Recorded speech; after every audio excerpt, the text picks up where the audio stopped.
End of November 2016, the new President of the United States, Donald Trump, arrives at the White House for a one-on-one with the previous President, Barack Obama. This is the first time they meet. Jonathan Karl, a correspondent for ABC News and accredited at the White House for 20 years, is one of the few journalists present during this handover of power. He did not think he was going to win. Nobody thought he was going to win, including Donald Trump. And what I noticed as soon as I walked in that room in the Oval Office, he had just spent an hour hearing from the President of the United States, the outgoing president, all that he was going to face, the most difficult challenges he was going to inherit. And I think that it finally dawned on him that, yes, he won this election that nobody thought he was going to win, and he just seems a little bit, almost like he's freaked out by his surroundings. Oh my God, what did I just do? What am I up against now? It blew me away. I took note of it, and I never saw that side of Donald Trump again.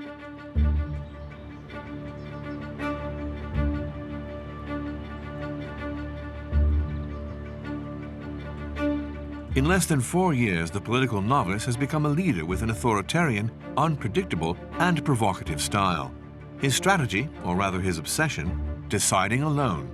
The result, he has divided America, gotten angry with Europe and Canada, declared war on the media and on the environment, and has ousted or forced out 37 of his main collaborators, among them John Bolton and Anthony Scaramucci.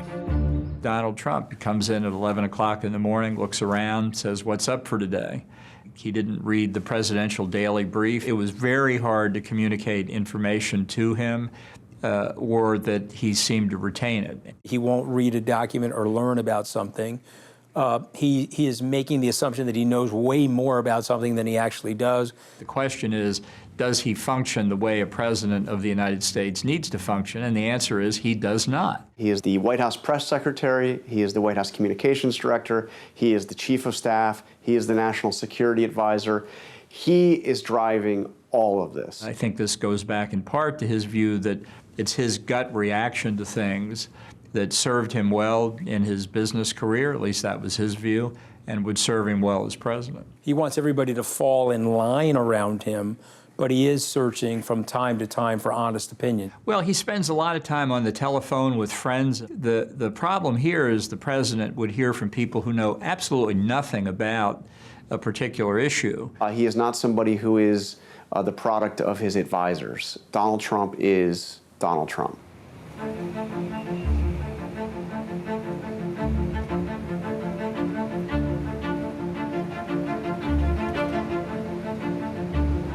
President of the United States.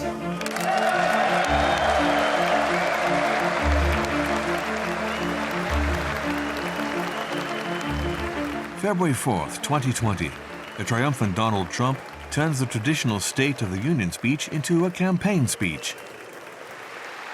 A genuine self-celebration delivered to a standing ovation from Republicans. On this day, it would seem his path to re-election is assured.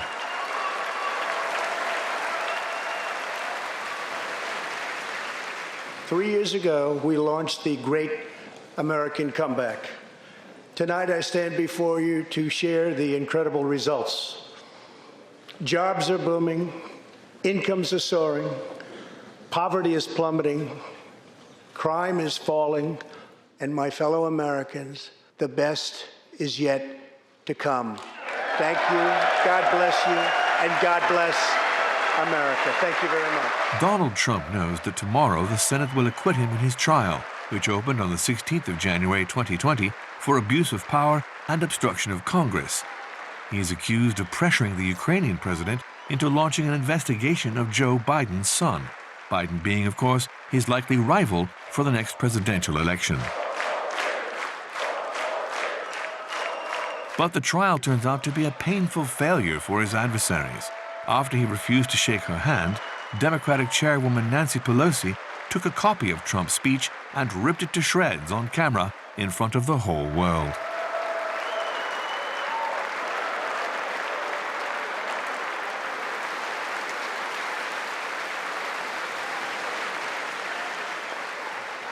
I think that's the most impressive thing about Trump, he's like flame retardant, meaning they're hitting him with 2,000 gallons of flamethrower gasoline trying to burn him in effigy, and he's still walking around. I mean, it's unbelievable. He has been lucky. For 3.5 years of his presidency, there were no major challenges. Things were working pretty smoothly. No major wars. The impeachment process had failed. And I think he had a pretty good shot of getting reelected. The future of Trump seems bright, but an unexpected event will put that future into doubt. February 6th, 2020, the day after the acquittal of the American president, the world is made aware of the death of Dr. Li Wenliang in Wuhan, China, accused by Beijing of propagating a false rumor about the apparition of a new virus. Beginning in December 2019, he had tried to warn the Chinese authorities of the gravity of this mysterious sickness. According to the New York Times, 6 days earlier, the 29th of January, one of Donald Trump's advisors, Peter Navarro, warned him of the potential catastrophic impact and the ravaging effects of an epidemic of coronavirus would cause to the United States. Millions of Americans could die. But Donald Trump does not take Navarro's warnings seriously. He chooses instead to minimize the impact of coronavirus to avoid creating a panic on the stock market. When President Trump heard about that, he said, that's not going to happen. The handling of the coronavirus outbreak by Donald Trump, by our president, has been a disaster. From the beginning, he has denied that it's ever going to hit the United States. And he didn't want to hear anything that might indicate trouble for the American economy, which he saw as his ticket to re-election. Donald Trump has been referring to this virus as a hoax by the Democrats. This is their new hoax. They tried the impeachment hoax. That was on a perfect conversation. They tried anything. They tried it over and over. They've been doing it since she got in. It's all turning. They lost. If it's a hoax by the Democrats, why is China, why is Europe responding to this? I mean, this is crazy talk. What is distinctive that Donald Trump has brought to American politics is name-calling, lying, and pandemic ignorance. The virus will not have a chance against us. No nation is more prepared or more resilient than the United States. And day after day, Trump comes to the White House and people think, well, he's going to change now. He's really going to focus on this. He's going to bear down. He's going to make sure there's a coordinated strategy. And it never happens. We have it under control. It's going to be just fine. Okay. President Xi,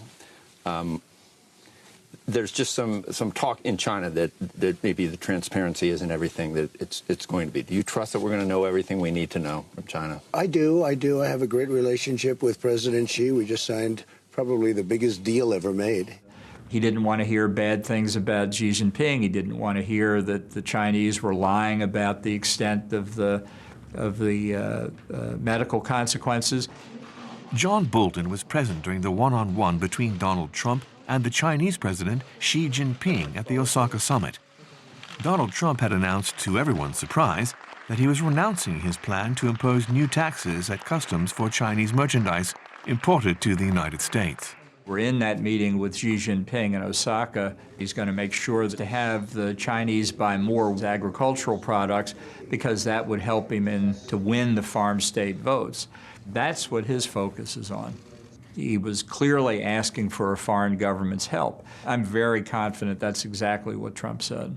Those are things I think people should know and what Trump is really like.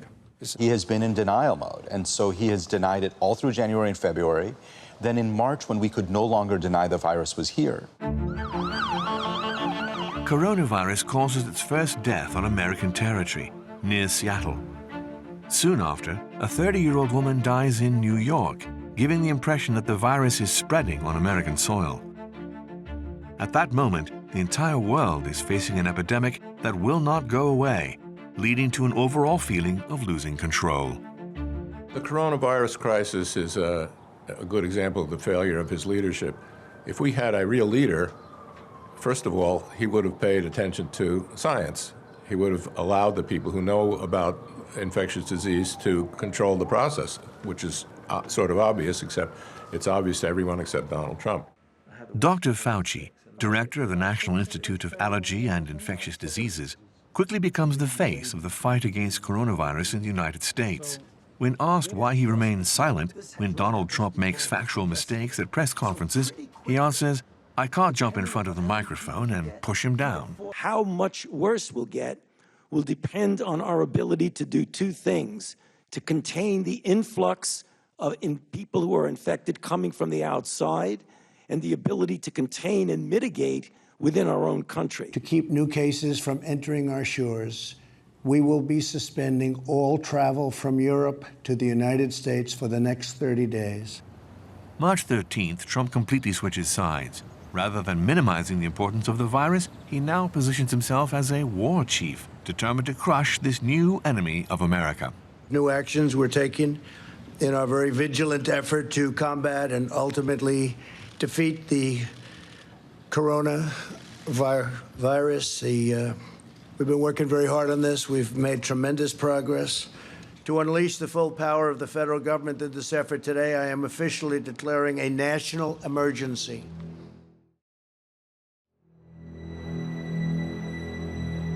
All the cafes, restaurants, theaters, cinemas, and stores are closed. But there are two exceptions. Grocery stores and gun stores will remain open. The coronavirus pandemic is pushing people to rush to the stores to buy guns and ammunition. Weapons sales are exploding in most American states. Sales are as much as 5 times higher than usual. Donald Trump confirms that he has given in to demands made by the NRA, the powerful arms lobby. By the beginning of the year, the NRA has already collected $30 million to finance the president's re-election campaign. It's too bad. It's too bad, because we never had an economy as good as the economy we had just a few weeks ago. Most morgues are now overwhelmed by the number of deaths caused by coronavirus. Employees in hazmat suits pile up the victims of COVID-19. Refrigerator trucks have been requisitioned to stock the bodies that morgues cannot take. And I'd like to just ask and caution that the media, we would respectfully ask the media and politicians and everybody else involved not do anything to incite a panic, because there's no reason to panic at all.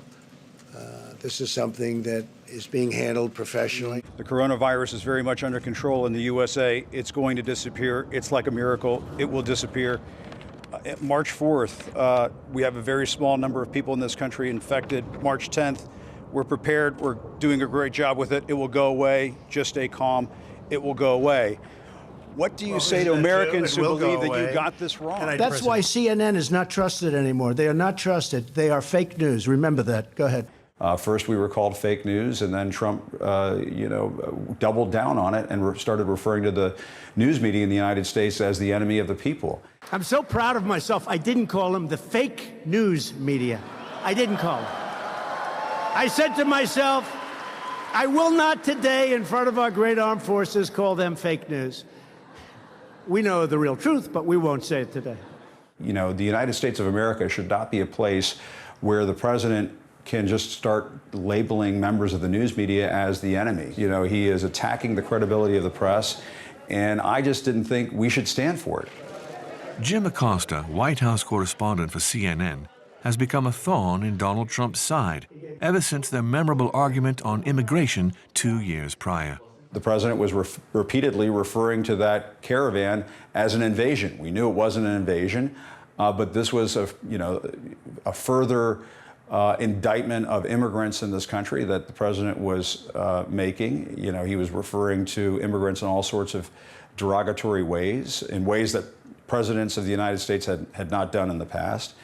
And, you know, I wanted to challenge the president on that. The caravan was not an invasion. It's a group of migrants moving up from Central America towards the border with the U.S. Thank you for telling me that. I appreciate it. Why did you characterize it as such? Hundreds and hundreds of miles away. That's not an invasion. Honestly, I think you should let me run the country. You run CNN. All right. And if you did it well, your ratings would be much better. If I may ask one other question, Mr. President, if I may ask one other question, are you worried? That's enough. That's enough. Mr. President, that's enough. I'll tell you what, CNN should be ashamed of itself having you working for them. You are a rude, terrible person. You shouldn't be working for CNN. Go ahead. Well, when you report fake news, when you report fake news, which CNN does a lot, you are the enemy of the people. Go ahead. So there it is. He basically called me the enemy to my face on national television. And all of a sudden, out of nowhere, this intern enters the picture and tries to take my microphone away. And I'm thinking to myself, what's going on here?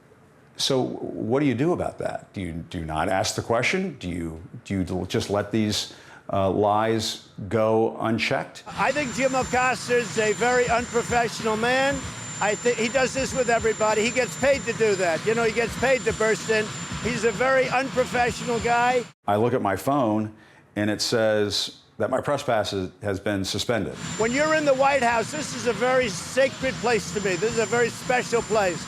You have to treat the White House with respect. You have to treat the presidency with respect. And from that point forward, they had essentially put a bullseye on my head. And they decided that CNN was going to become their enemy. I would get death threats or threatening messages on almost a daily basis on social media. And one of these tweets that Cesar Sayoc posted, attached to it was a photograph of a decapitated goat's head. And what we would find, he was tweeting on Twitter saying things like, Acosta, you're the enemy of America, you're next.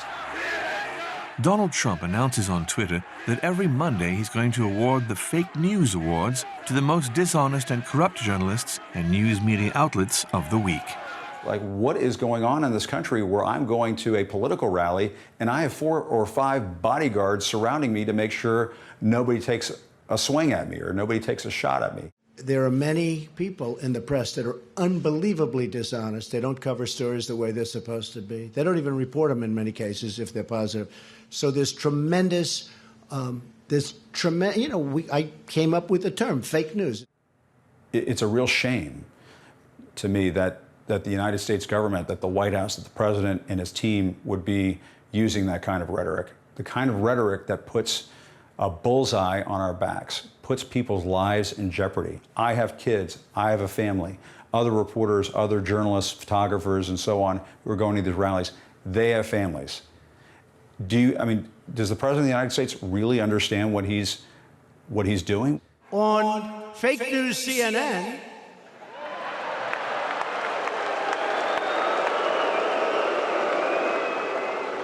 I think NBC may be more distorted and worse, but I have had Donald Trump go after me in rather personal and intense ways publicly before the television cameras, calling me bleeping nasty guy. Oh, you didn't tell me that. Oh, I see.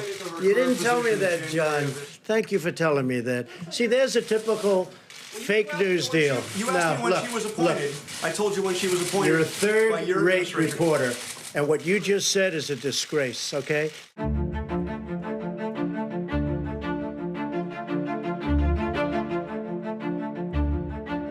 In New York, the coronavirus pandemic is out of control.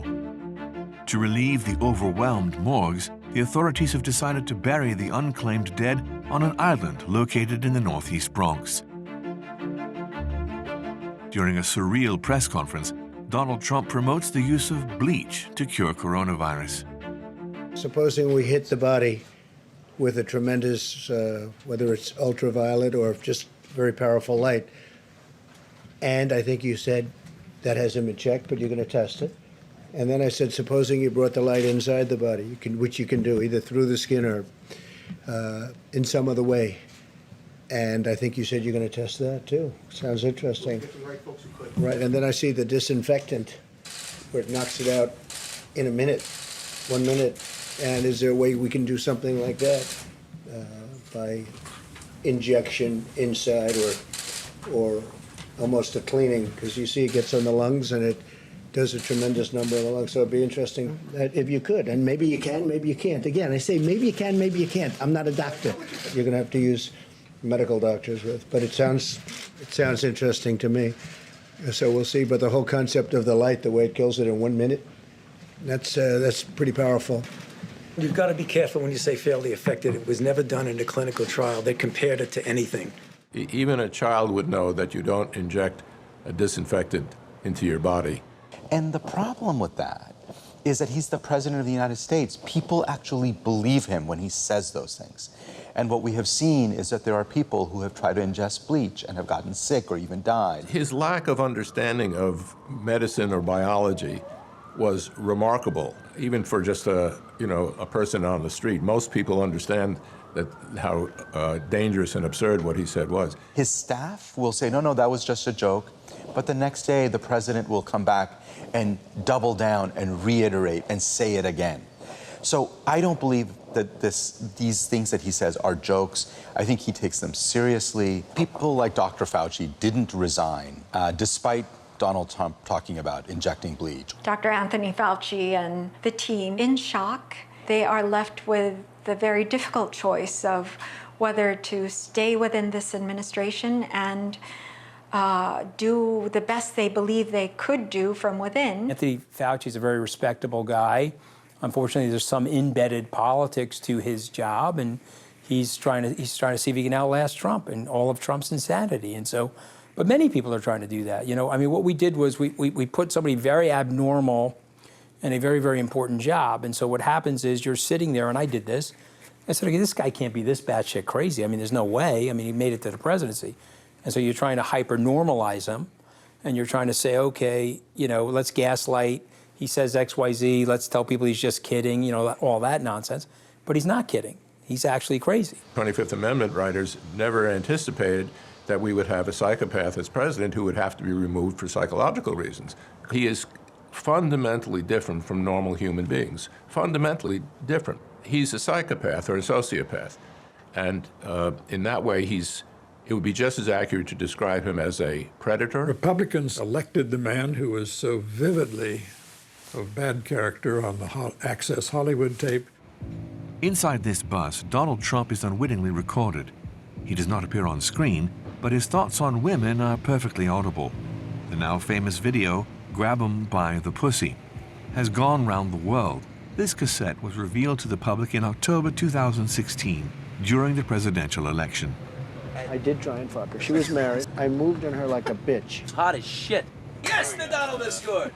You can do anything. Whatever you want. Grab him by the pussy. I can do anything.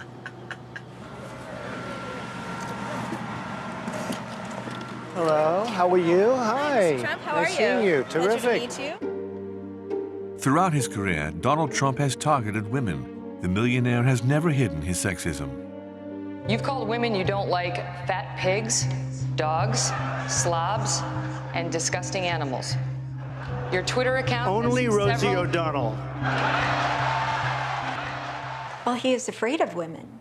Women are supposed to be inferior to him from his worldview, and yet they are showing themselves capable, able to think rationally and intelligently in ways that he cannot.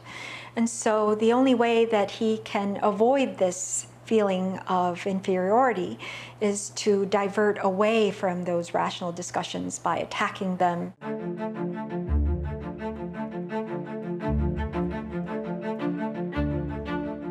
On the roof of a building in Times Square, deserted from the pandemic, an artist originating from New York has installed a clock which is counting the number of lives that have been lost in America due to the mismanagement of the pandemic by President Trump.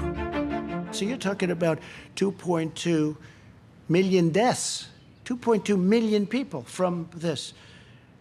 And so if we could hold that down, as we're saying, to 100,000, it's a horrible number.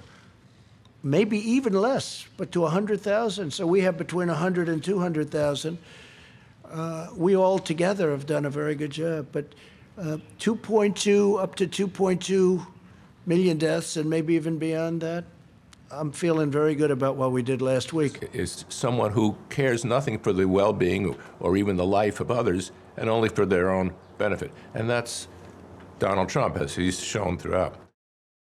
He doesn't really have any sense of empathy for others. He doesn't care about the American people. What he cares about is himself. I think wearing a face mask as I greet presidents, prime ministers, dictators, kings, queens, I don't know, somehow I don't see it for myself. French government officials accused Trump's America of intercepting the masks they had ordered, which were already in a plane ready to leave. U.S. buyers arrived and took control of the mosque by offering to pay twice as much. America first, no matter the cost. From this day forward, it's going to be only America first. America first. Donald Trump's foreign policy is essentially, you hear him say it all the time, America first. His belief is, other countries do whatever the hell you want to do. We're going to do what we want to do, and if our interests align, fine. He does not believe in alliances. He's a man who thinks that America does not need allies. The president doesn't like that. The president wants us to be America first, which is sort of code for America alone. Of course, there's a history to that phrase. I don't know if it's a history that the president really understands, but America first was the movement that opposed U.S. involvement in World War II. So America first were those that thought that it was a mistake to go to war against Nazi Germany and Imperial Japan. He has a perverse view about America. His vision for America is a negative, dark, dystopian vision. It's so strange to watch the president interact with our European allies, our historic allies, our closest allies diplomatically, economically, to see the president of the United States, in a sense, treat our European allies as adversaries. And he's very aggressive. He's had, with the French. It'll be, we have to make him perfect. He is perfect. There's no sense of shame or embarrassment here on the part of Donald Trump. Trump saw Macron, as he did every other Democratic foreign leader, as somebody who could bring him benefits that he wanted. John Bolton recounts that after meeting with Emmanuel Macron, Donald Trump whispered to him, "Everything that guy touches turns to shit." Before we left Washington for the famous summit with Putin in Helsinki, he asked if Finland was part of Russia. I don't think he saw that as a fault or a gap that didn't augur well for American foreign policy. The low point of the Trump presidency and foreign policy was probably in Helsinki, when he met with Vladimir Putin and said, "Did you interfere in the American election?" The entire American intelligence community said, "Yes, they interfered, and here's how, and here's who did it." And Putin said, "No, I didn't do it." And Trump came out and said, "Well, I can either believe Putin or my own intelligence community, and I choose to believe Putin." They're dying to see us make a little bit of a mistake. They analyze every word. They say, did he say that? Could it have been? Did he say something positive about Russia? I think he loves Russia. In response to a press question, Trump said, "Well, I think the meeting with Putin might be the easiest of all. Who would have ever thought that?" And the answer is nobody except for Donald Trump. Putin, I think, we know he says that the collapse of the Soviet Union was the greatest geopolitical tragedy of the 20th century. We know that he wants to reestablish Greater Russia and its influence on its neighbors. Trump had better relations with some of the authoritarian leaders. Why is that? The psychiatrist, I'm sure, would have a field day with that. I think it's really because he liked the way the big guys did this. They weren't constrained by legislatures or politics and electoral constraints. So he kind of admired that and liked to show he could do it too, although he knew actually he couldn't. To demonstrate the frivolousness of the Trump approach to the external world, it would be North Korea. Trump first come out with, outrageously incendiary rhetoric, seem like you're on the verge of a major war, maybe even a nuclear war. No nation on earth has an interest in seeing this band of criminals arm itself with nuclear weapons and missiles. And then grab the guy you were just insulting and say, let's go and have a summit, and be all smiles and acting like, and he even talks about exchanging love letters with Kim Jong-un. And then we fell in love, okay? No, really. He wrote me beautiful letters, and they're great letters. We fell in love. The president's reaction was kind of juvenile. It sort of demeans the office of the presidency, so I don't really respond to it. A new world can begin today. A 4-minute video clip, which Donald Trump put together in secret with a few of his advisors, was shown to the North Korean leader during their meeting. The American journalists could not believe their eyes. "I think Kim loved it," said Donald Trump. Destiny Pictures presents a story of opportunity, a new story, a new beginning, one of peace, 2 men, 2 leaders, 1 destiny. Well, I think after a while you get used to it. I mean, that's part of the problem. I can't tell you how many times we explained to him why the United States was in South Korea because of the partition after World War II in 1945 and all the history that flowed from that. And he never seemed to get it. Well, after a while, what's the point of telling him anymore? Or what's the point of laughing about it? It's just another fact of life you have to deal with. Beyond that, he also cares deeply about how he's portrayed. I mean, this is ultimately the Trump show, and he wants to, be the most important person on the world stage. You can have all sorts of individual quirks and still be a great leader. Winston Churchill was, Charles de Gaulle was. So what if they were narcissists? They performed. Trump does not. We came over and I said, "Hey, I'm over here. I want to call up Chairman Kim." And we got to meet, and stepping across that line was a great honor. A lot of progress has been made. A lot of friendships have been made, and this has been in particular a great friendship. At the end of the summit, nothing had happened. There were no major agreement that came out of it. North Korea's nuclear program kept going. He was never willing to do that. He was never willing to acknowledge that Kim Jong-un was just playing, and that we spent 2 years in these chases after Kim Jong-un to have summit meetings and never made any progress on the nuclear front at all.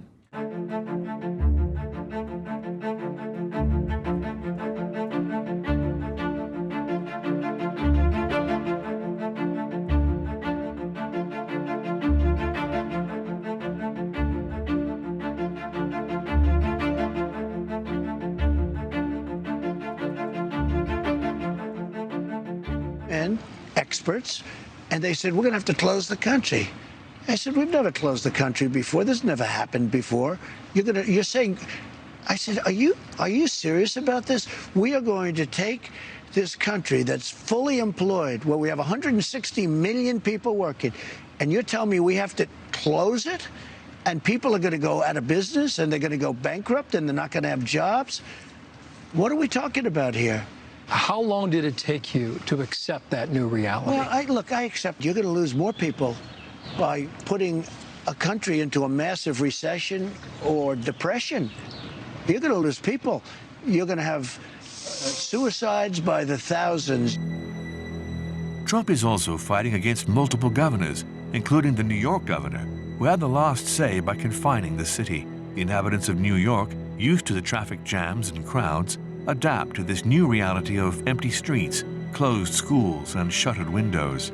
All non-essential activities are forbidden, as well as gatherings of more than 50 people. Meanwhile, across the United States, 16 million Americans are facing unemployment. It was a severe outbreak. It was a severe pandemic in New York.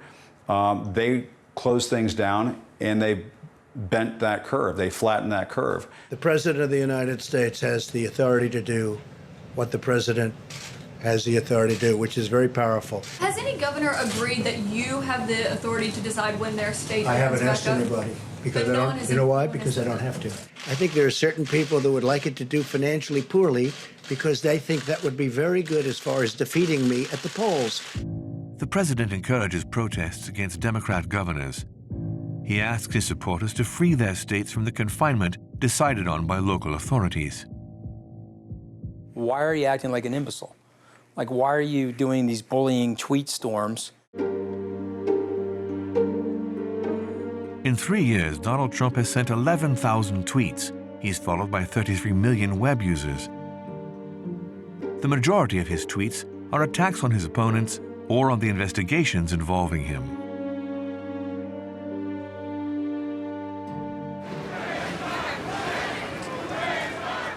Multiple governors have not given any sign of quarantining themselves. Dozens of demonstrators, often armed, protest against the restrictions put into effect against the coronavirus pandemic and demand the quarantine be lifted. Raise our flag! Raise our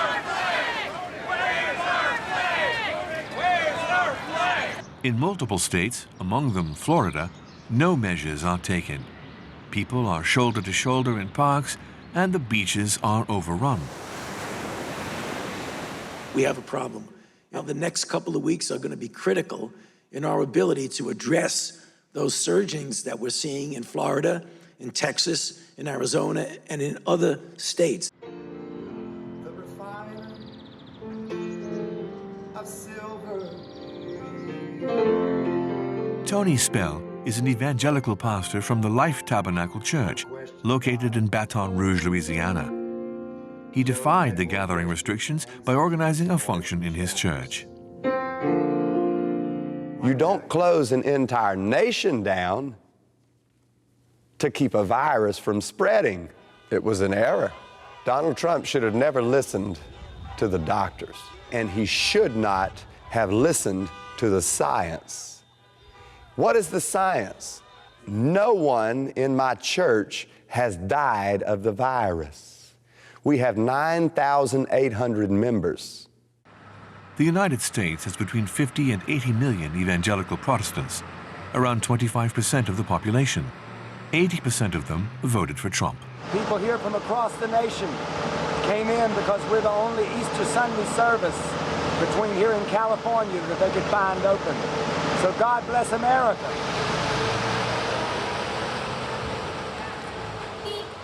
So during this pandemic, people from 40 states across America have come in and worshiped with us because they want to be in a free church in America where they can practice their freedom of religion.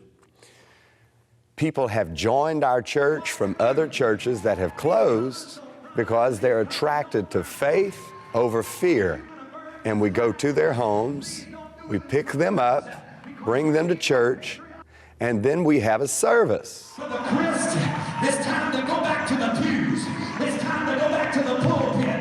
It's time for America to get back in their churches. It's time for Virginia. I was arrested at the police station on the parking lot. I was led into a trap. They fitted me with an ankle bracelet like I was a terrorist for refusing to comply with the governor's emergency orders to not have an assembly of more than 10 people. But we never will. Never. President Donald Trump said God is on our side, and he is right. He is the first Christian president that we've had in decades. He is a supporter of mine. He is a fan of ours. He promotes what we're doing. Let's all pray. Heavenly Father, we come to you today, and we thank you for this nation that was born in 1776. We pray in 2020 it would be born again.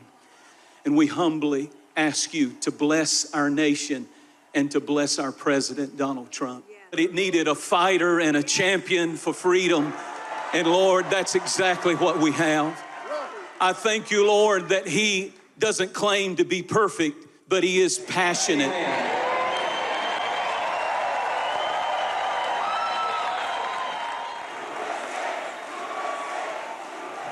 Thank you very much. That was beautiful. That was beautiful. Most powerful people in the world. The true believers, the people who live in the same bubble that he lives in, who get almost all their information from right-wing news site, Facebook, and believe things like the coronavirus is a hoax, that wearing a mask is mind control. There is that group. They are not going to abandon him. They are going to stay with him.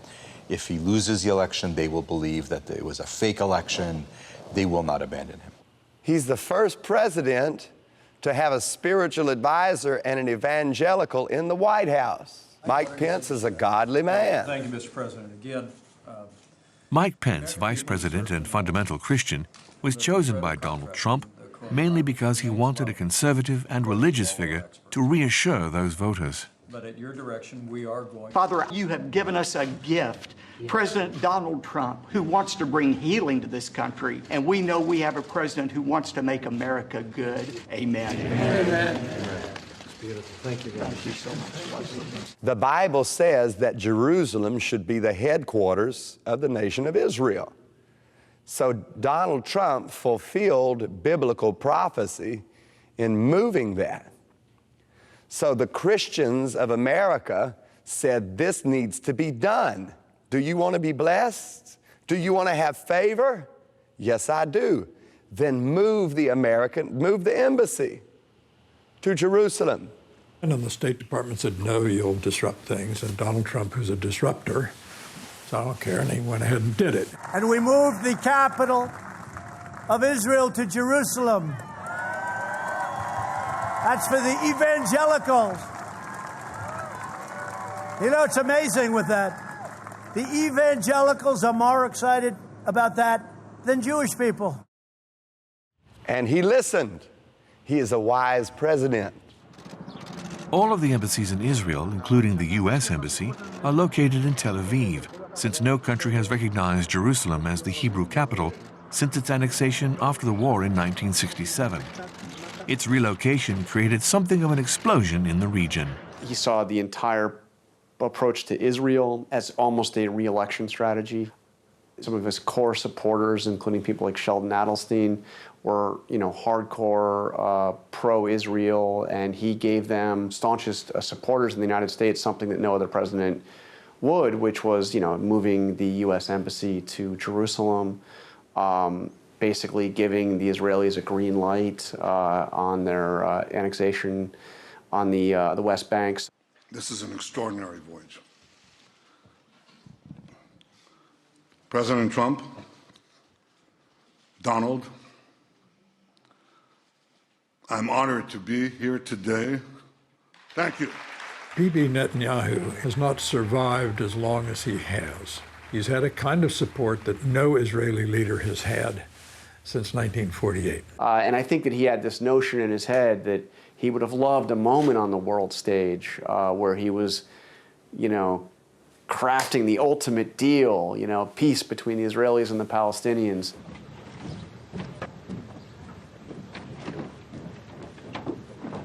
Without President Trump's determination, resolve, courage, we would not be here today. While Israel celebrates the inauguration of the American embassy in Jerusalem, in the presence of Donald Trump's daughter, the West Bank and the Gaza Strip burst into conflict. More than 60 Palestinian protesters are killed by Israeli forces.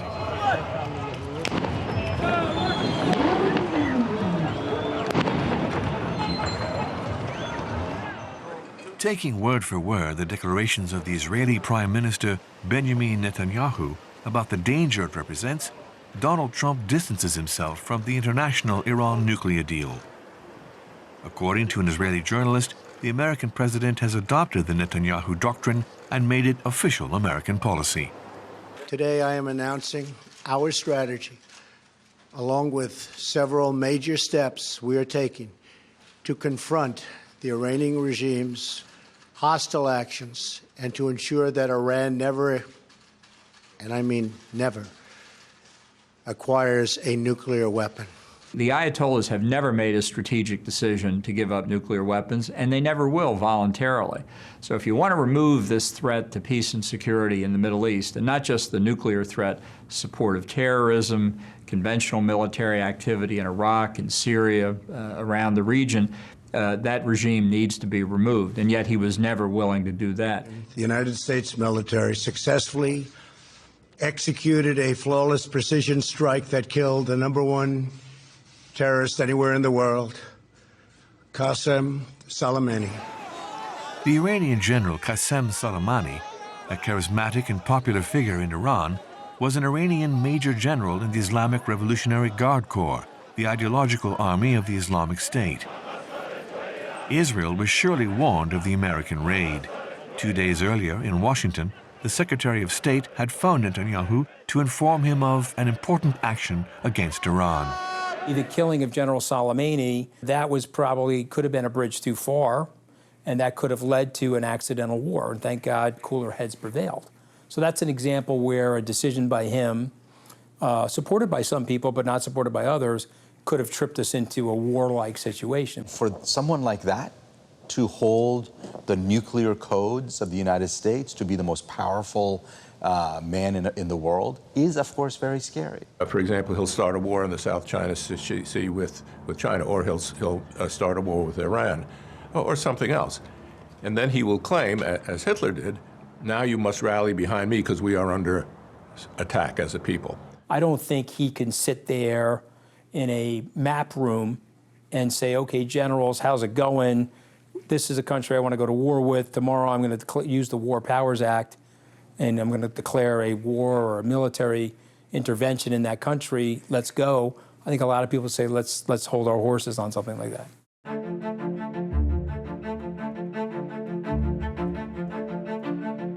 Across the United States, COVID deaths reached 100,000.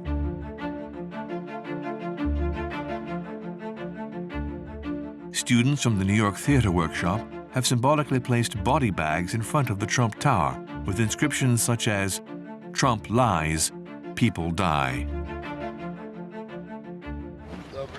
The epidemic exposes immense racial, social, and medical inequalities. 70% of the deceased were African American. Food banks are being stormed. An emergency support plan under the form of stimulus checks is voted for by Congress. Trump, never missing an opportunity to take all the credit, wanted his signature to be on the checks that would be sent out to beneficiaries. A 17-year-old African-American adolescent dies of COVID-19. Without medical insurance, he was refused treatment. The hospital confirmed the arrival of the young patient into the emergency room, but since he didn't have medical insurance, he was denied treatment. They sent him to the city clinic. 58% of African American youth are not working. There's another shooting in Chicago every 2 hours. 45% of African American children under the age of 6 are living in poverty. The inner cities have been left behind. Crime is through the roof. Public education is a total disaster. There are no jobs. It's dangerous to walk down the street with your child. To the African American community, I say, what the hell do you have to lose? Vote for me. I will fix it.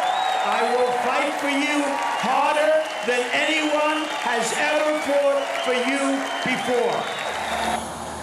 Let me see your hands. Damn, man. Stay in the car. Let me see your other hand. I'm sorry. Let me see your other hand. Please, Ms. Officer. Both hands. Do nothing. Put your fucking hands up right now. Please don't shoot me, man. I'm shooting you, man. The 25th of May in Minneapolis, Minnesota, George Floyd, father of 2 girls, is stopped in his car by 4 police officers. I can't breathe. Please, the knee in my dick. Get up, get in the car. Mama. Get up, get in the car. The stop is filmed by passers-by, who point out that the victim is dying, but the police officers prevent them from intervening. Images of the event soon go viral on social media and worldwide news networks.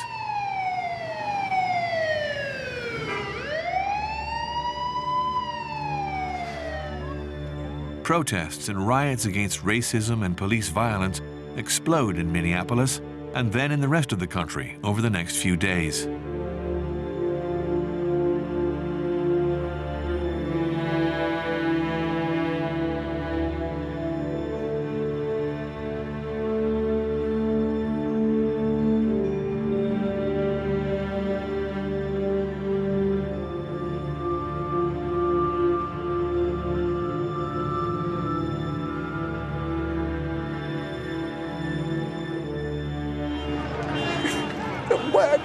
Can we make some sense out of this? Can we make some sense out of this?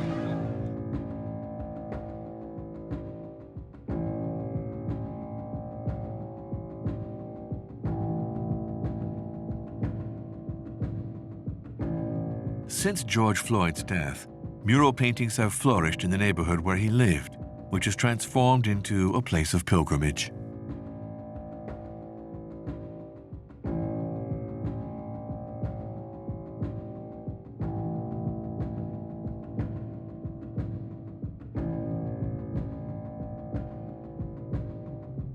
Trump knows how to incite that racist hatred thing that's deep inside of most people, which is inside of his base. People have always hated black people. People come over to this country. It's always been a sentiment of anti-blackness, and he prospers off that. Take a knee!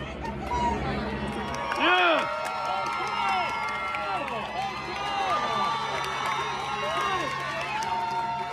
Yeah! Yeah! An incredible image. Here, police officers kneel together with demonstrators. They join in protest against the latent racism that's been festering between the African American community and police forces all over the country. I can't breathe! I can't breathe! I can't breathe! We want change! We want change! We want change! We want change!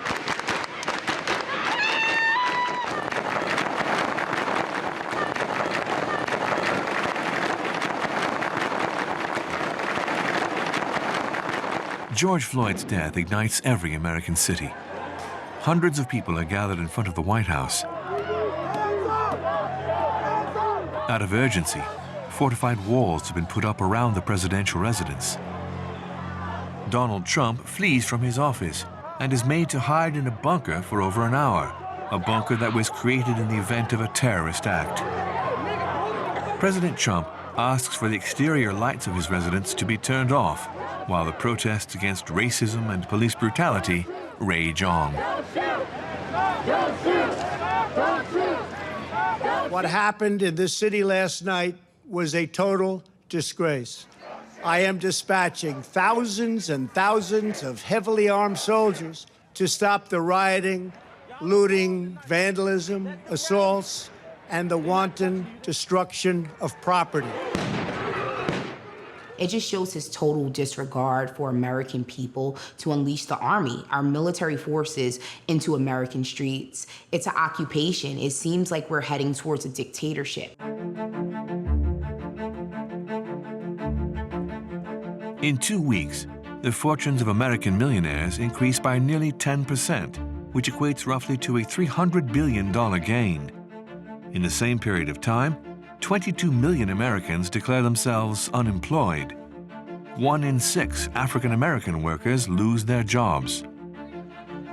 June 6th, Donald Trump, having yet to condemn the murder of George Floyd, calls a press conference to boast about his economic record. This is a great tribute. What we're announcing today is a tremendous tribute to equality. We're bringing our jobs back. Hopefully George is looking down right now and saying this is a great thing that's happening for our country.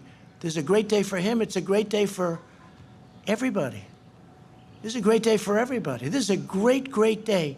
3.5 years of data is now in. He hasn't done anything really to help those people. You can't have like somebody, a racist, be the president of the United States. It's not a good look for a country whose first name is United. You can't have somebody that divisive. Nobody's ever done for the black community what President Trump has done. His actions are very clear, and to me, he only seems to pick on black people in lots of issues. He certainly uses terminology and language that racists use. But I think the breaking point for me was the full-blown racism towards the women of the squad, the congresswomen. Those 4 women, he said, go back to the country that you originally came from. The 14th of July, 2019, a tweet from Donald Trump is aimed at 4 Democratic congresswomen who are of ethnic minorities. He suggests that they should go back to the totally broken and crime-infested places from which they came. All 4 of the young women members of Congress are American citizens, and all except for 1 were born in the United States. He's not a racist. He's not complicated enough to be a racist. Racists have views, have theories. Hitler had a whole theory of why the Jews were bad and the Germans were good, and it was all balderdash and nonsense, but it was an idea, it was a worldview.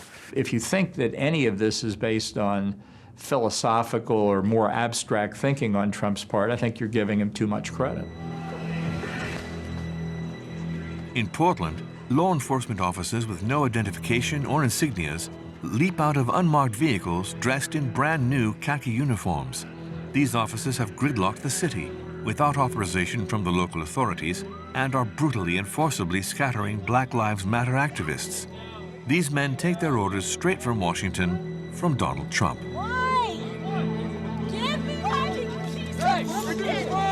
Rioters and looters have firearms, and free people like myself don't have firearms. How can we protect ourselves? The right to bear arms is the Second Amendment of the United States Constitution. We have the right to bear arms. You never operate from a standpoint of weakness against crime. You have to have the stronger hand.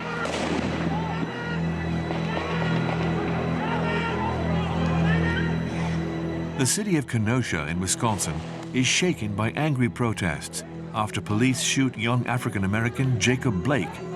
The situation is extremely tense. Shortly before midnight, gunshots can be heard. A 17-year-old adolescent, self-appointed militant and weapons fanatic has just shot 2 protesters. He is stopped by the police.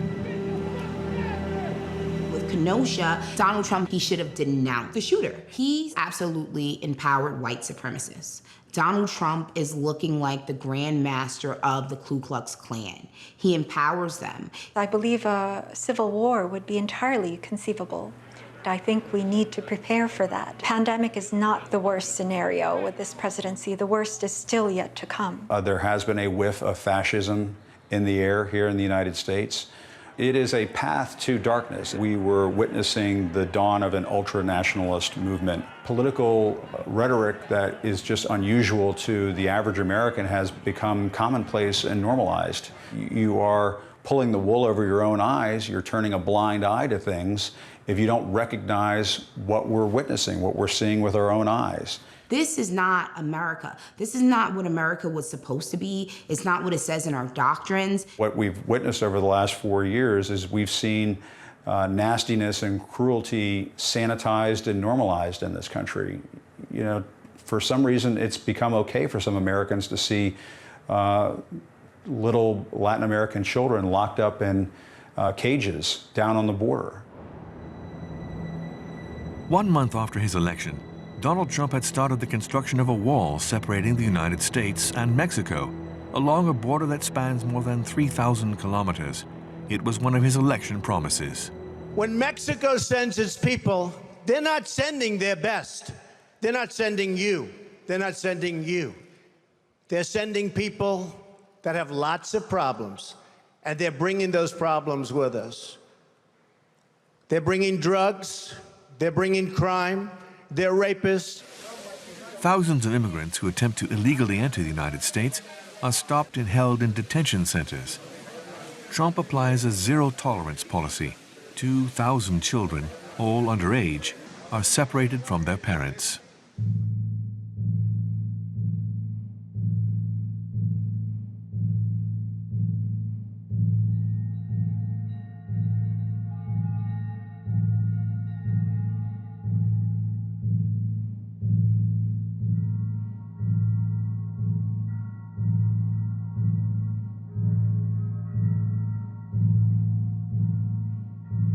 My mind goes to the children that Donald Trump is keeping in cages. When you think about this, I think about the separations of families. I think about how un-American Donald Trump has made America. Anybody who knows anything about children or has children understands that this will have permanent, life-altering effects on these children. Permanent. This is a trauma that doesn't go away. You know, I'm the son of a Cuban refugee. I never thought I would see a day where people would accept that sort of thing here in this country.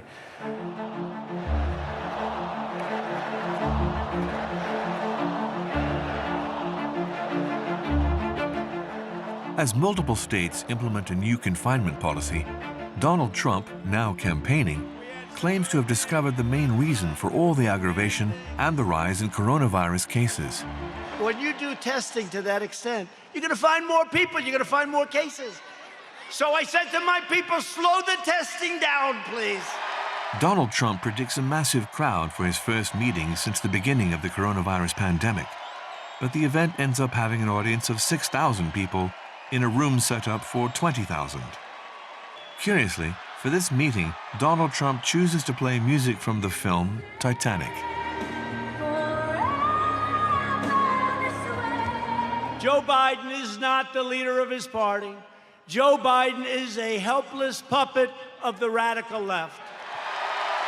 And he's an unbelievable communicator, okay? He speaks with a third-grade linguistic quality, and he's got probably a third or fourth grade vocabulary, but he is an unbelievable communicator. He has a blunt force level of communication where people will watch him. There was a time we were in Albuquerque, New Mexico. We had just finished the rally, came up the steps of the plane, and as he was taking his coat off, he looked over at me. He said, "Hey, Scaramucci, you want to see my speech?" And I looked at him, I said, "Yeah, okay, Mr. Trump, I'd like to see your speech." So he reached into the coat, and he took out a piece of paper. There were 4 words on the paper scribbled in his cardiac arrest handwriting. And you see that? That was my whole speech. You see that? This is what the American people want.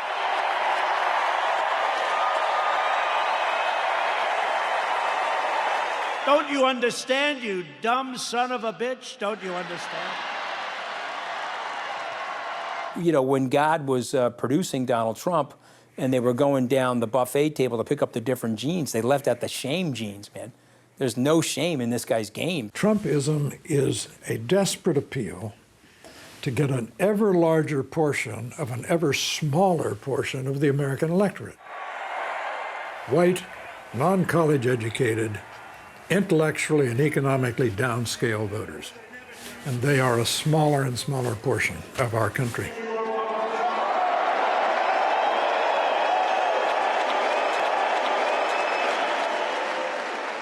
He has alienated, I would say aggressively alienated, some of those key constituencies, key voter groups that you need to win. Women, especially suburban women, Hispanics, growing group, younger voters, growing group. He's done nothing to win any of them. In fact, he has alienated them. There's a large group of Americans who love him, just love him, think he is the greatest thing that has ever happened to America. Those people will never abandon him. And currently, it's something around 40% of the population, which is incredibly awful.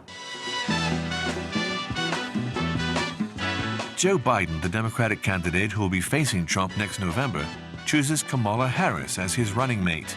With an Indian mother and a Jamaican father, she will be the first black woman to be nominated as Vice President of the United States. Donald Trump has already started his attacks, calling Kamala, quote, nasty, whining about how she is, quote, mean to his appointees. It's no surprise, because whining is what Donald Trump does best, better than any president in American history. This virus has impacted almost every country, but there's a reason it has hit America worse than any other advanced nation. It's because of Trump's failure to take it seriously from the start. From the lakes of Minnesota to the hills of Tennessee, across the plains of Texas. While the Democratic convention happens virtually and with no physical audience, the Republicans stand in front of thousands of supporters stuffed into the White House gardens, a first in the history of the United States, disregarding tradition. Joe Biden is weak. And violence we have seen in Democrat-run cities all, like Kenosha, Minneapolis, Portland, Chicago, and New York, and many others, Democrat-run. There is violence and danger in the streets of many Democrat-run cities throughout America.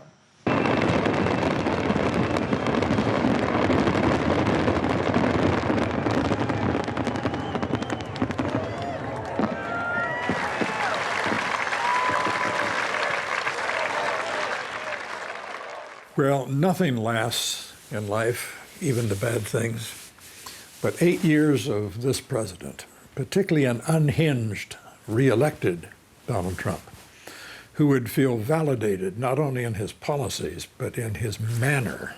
The man who has reduced presidential rhetoric to name-calling and 280-character tweets, the coarseness, the vulgarity, the childishness of it all. And 8 years of this would have so coarsened American discourse And reelection would have so validated a kind of gangster approach to public life. He just shouldn't be president. He's a danger to the American civilization and the global civilization as president.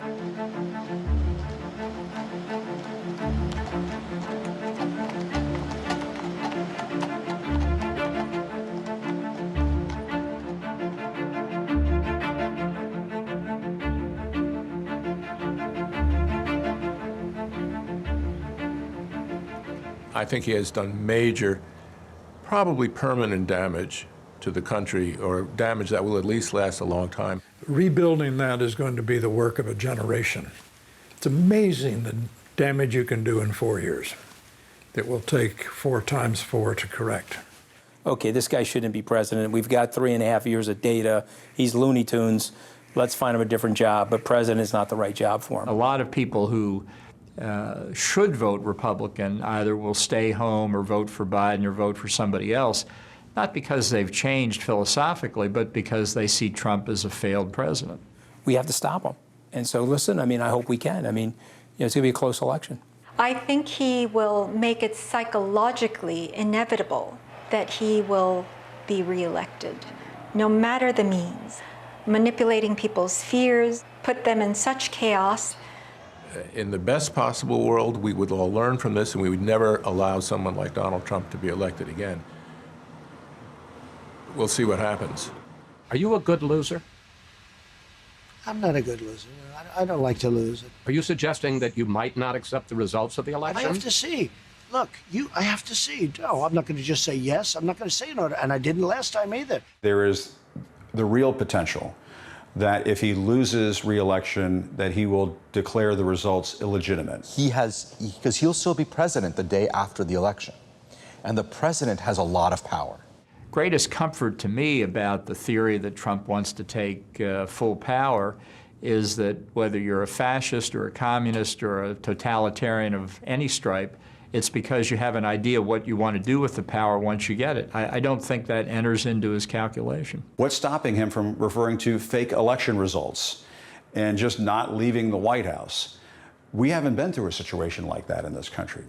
What do we do? I'm confident that that will happen, that he will not stay, and that Republicans in particular will say we do not accept any possibility that he would try to hang on. And on a scale of 1 to 10, how would you rate your response to this crisis? I'd rate it a 10. I think we've done a great job. I wish that we could speak to the 180,000 people that Donald Trump allowed to die. His incompetence has led to American deaths. If he would have gotten a hold on this virus, on the coronavirus, in December when the world knew about it, even if he would have acted a few weeks faster, it would have changed things. I think the effects of this many people dying in short time period will be with us for decades. And it is a national moment of shame because most of these deaths were preventable, and yet we let it happen.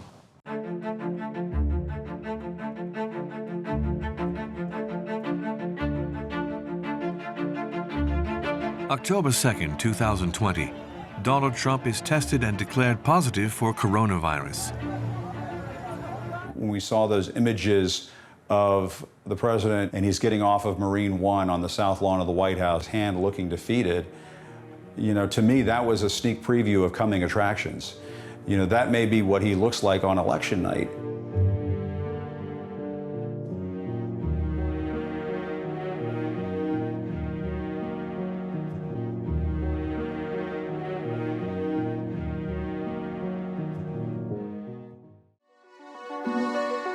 Thank you.